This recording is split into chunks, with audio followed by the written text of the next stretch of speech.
So welcome back. Today we will talk about the chain rule. Look at this theorem. So if y equal to fu is a differentiable function of u and u equal to gx is differentiable function of x, then y equal to y gx is a differentiable function of x, and we can define derivative becomes this way. And then we can also write this way too. Alright, then we better understand, when we use chain rule differentiation theorem here. So let's look at this form carefully.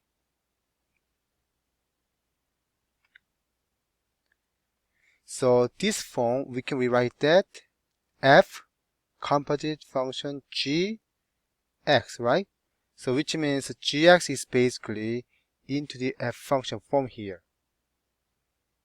Okay, because gx is actually into the fx, so when you derivative, you need to think about derivative fx and also the following gx as well, because this is two different functions. So big difference here. So if we just derivative, so fx equal to maybe x squared, then f prime x you can write 2x, right? But let's say gx equal to x plus 2 squared. Okay, so this kind of form we are saying composition function form, because now we have one functions fx and x squared here, and you are inputting hx equal to x plus 2 into here, and then make form like gx here. Okay, so that's what the theorem means. So therefore, whenever you have this form, then you are doing derivative of whole thing first, whole thing. So I'm gonna highlight. So whole thing first, and then you are multiplying derivative inside one. That's how we can set up. Okay, so now this particular function case, how to find gx, g prime x.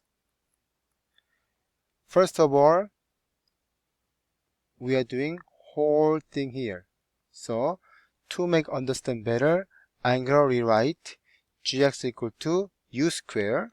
Okay, so I'm gonna say gx equal to u square, and at the same time I'm gonna define u equal to x plus 2. Good. Okay, then now based on this, you can find actually it should be gu as well. G prime u becomes 2u, right?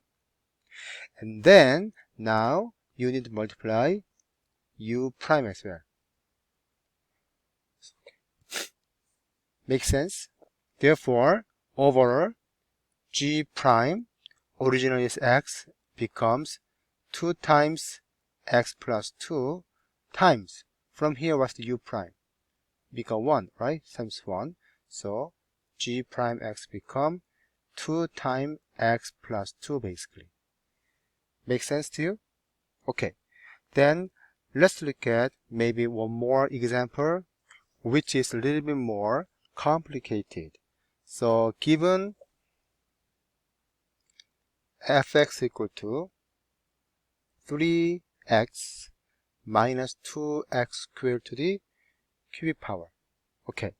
So now we can say, so we are going to rewrite that fu equal to u cubed, at the same time u defined as 3x minus 2x squared. Now we are derivative this one, then f prime u becomes 3u squared and multiply u prime. Okay, now u prime is 3 minus 4x, right? Okay, so you replace this one to here, then f prime x equal to, original is 3 times 3x minus 2x squared cubic times 3 minus 4x. So that will be derivative of fx equal to 3x minus 2x squared to the cubic power. Make sense? So let's look at another example. Gx equal to cubic root x squared plus 2t squared, and then we are finding g prime x. Okay, so now gx you can rewrite x squared plus 2 to the 2 third power, and then g prime x, that can be, now I'm not using u anymore because from the previous questions I think you understand enough, but I also show that later using u later anyway. So 2 third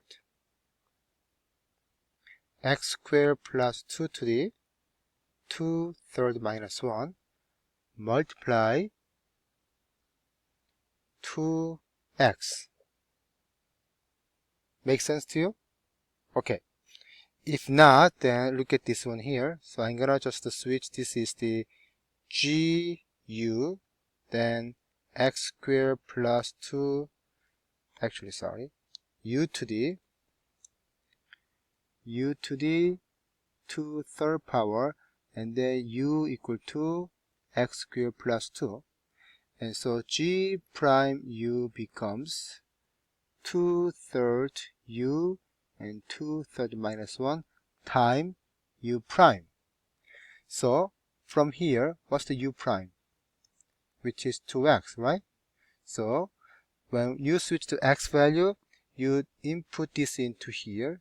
Okay, then g prime x becomes 2 over 3 x squared plus 2 to the negative 1/3 time 2x.